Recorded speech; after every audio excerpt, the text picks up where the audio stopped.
Matthew, Mark, Luke, and John, all them prophets dead and gone. Keep your hand on that plow, hold on.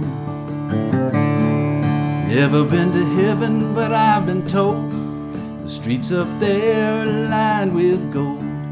Keep your hand on that plow, hold on. Hold on,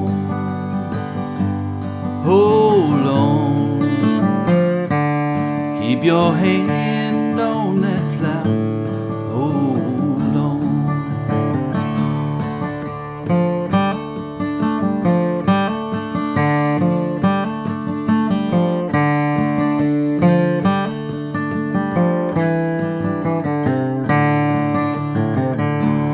Mary wore 3 links of chain, and every link was Jesus' name.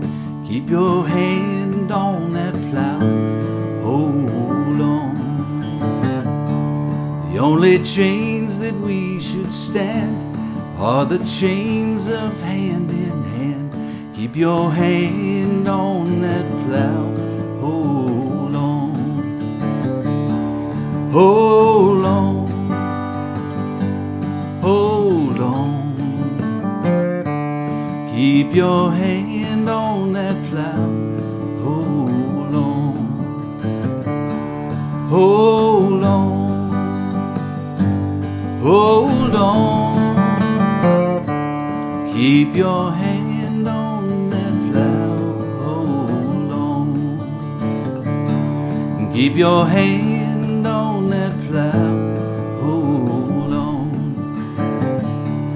Keep your hand on that plow, hold on.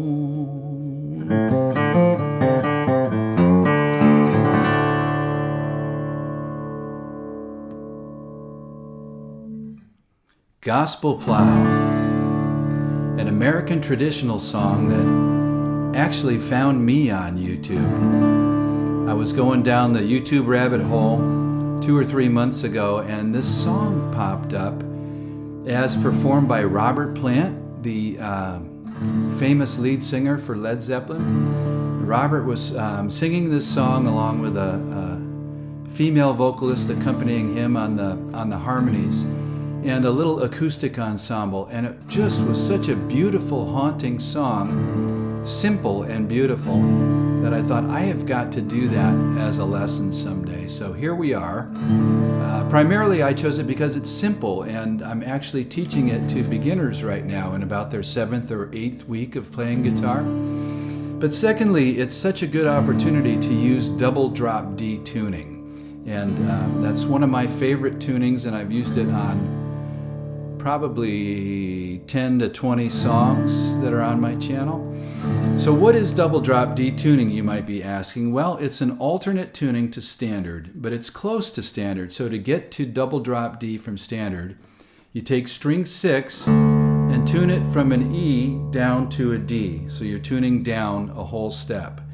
And you do the same thing with string 1. Tune that from the E that it's normally at down to D.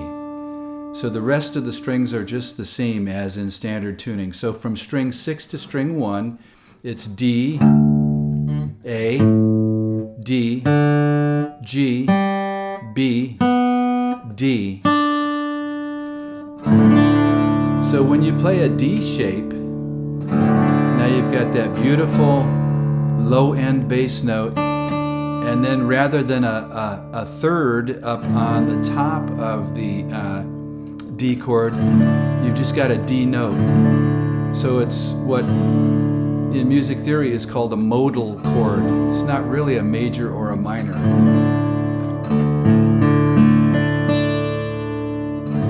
And it lends itself, in this tuning, this D shape really lends itself to this old Appalachia style, even bluegrass style music. And I know, Neil Young used this tuning a lot.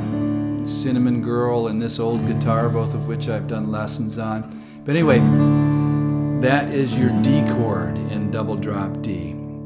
So that's the first chord. The second chord in the song is very easy to transition to from this D. So The D, again, my index finger is on string 3, fret 2. My ring finger is on string 2, fret 3.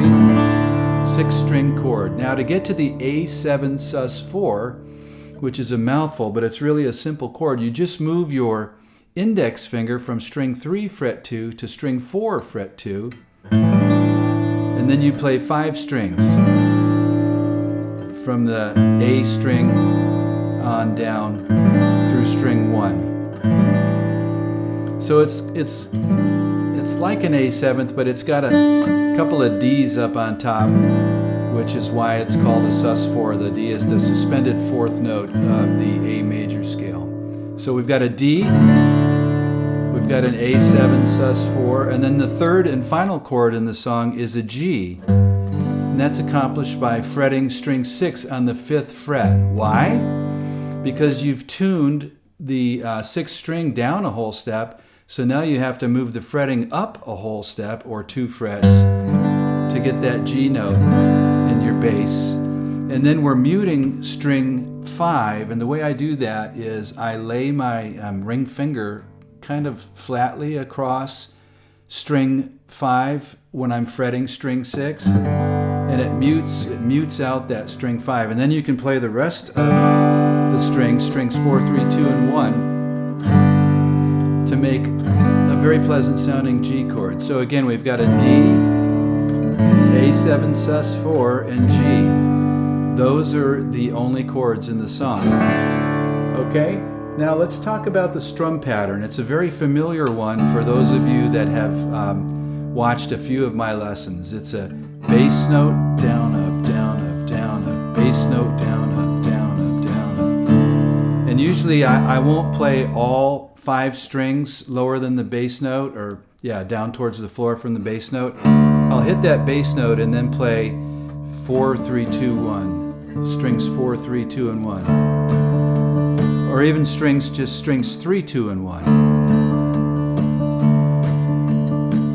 And then you can really hear that bass note ringing out by playing it that way.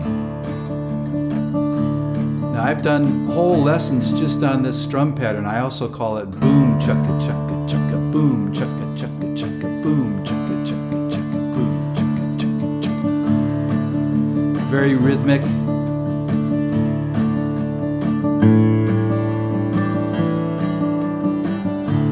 And it really lends itself to this old Appalachia style of music.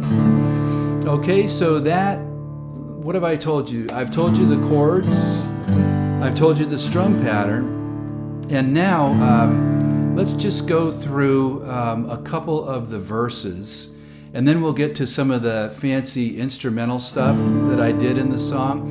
For those of you that are beginners, and for my beginning level students, I'm not going to try and teach them. I might teach them one of the little riffs, but some of these are much more geared towards intermediate level players. So anyway, let's go to the opening of the song. So we've got after the intro, we've got a D chord. So we're doing our boom chugga chugga chugga boom chugga chugga chugga. Matthew, Mark, Luke, and John, all them prophets dead and gone. Keep your hand on that A7 sus, D, hold on. I can't bark out that whole chord. A7 sus4 to a D. Let's go to verse 2. Never been to heaven, but I've been told streets up there are lined with gold. Keep your hand on that A, plow, hold on. So that is one little riff I'll show you. It's just a open 5th string fretted on the 3rd fret, open 4th string, and then open 6th string.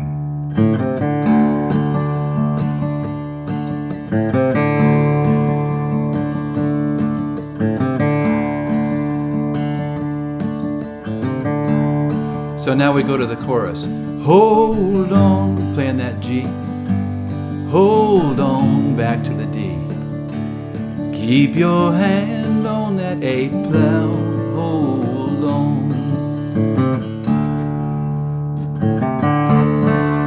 Okay, so that's pretty much how the verses and the chorus go from a strumming and chord standpoint. So now we'll get to the intro melody. It's also played as an instrumental after the first chorus.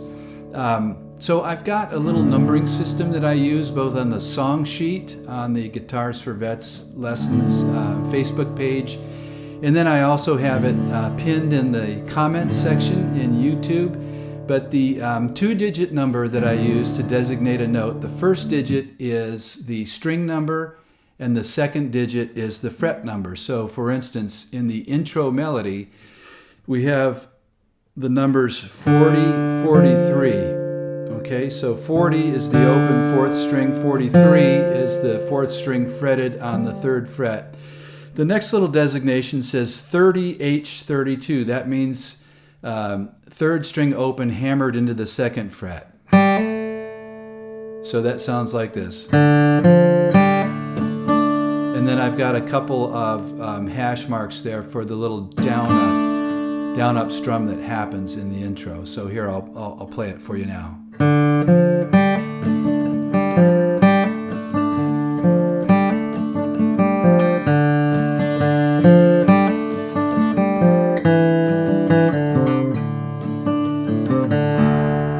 So I'm not going to go through every note by note, because we don't have 30 minutes to do this lesson. I like to keep my lessons 15 minutes or less. But as I mentioned, I've got all the notes laid out in that two-digit number designation for you to follow along. So that was the intro melody, which is also used after the first chorus in the instrumental piece. There are a couple of fill riffs that I've called out as well. So one is that one I showed you. Open fifth string, third fret of the fifth string, open fourth string, open sixth string.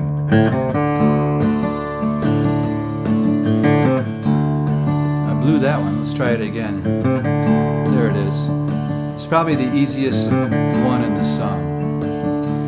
The other one that I use is in the chorus. Hold on, hold on. That's a pretty simple one too. So it's the third string, second fret, third string open, fourth string, third fret, fourth string open.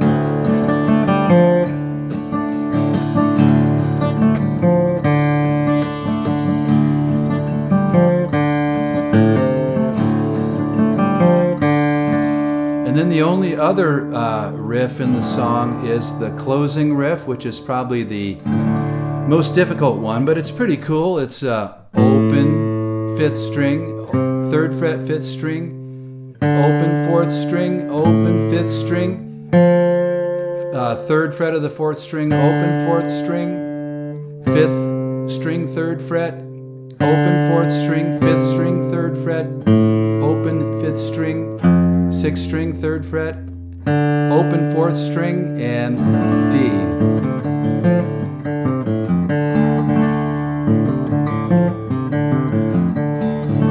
So this is why I play the D chord the way I do with my index and my ring, because it leaves the middle finger available to do these riffs.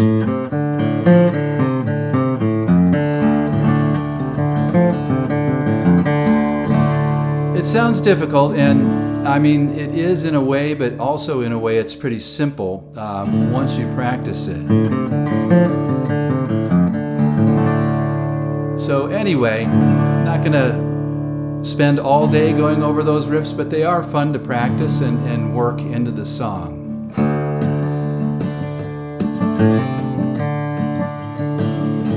So I hope you enjoy singing and playing Gospel Plow as performed by Robert Plant, a very simple and beautiful song dating back to the 1800s in America. So have a fantastic week, and I look forward to sending you another lesson very soon. Until then, adios, my friends.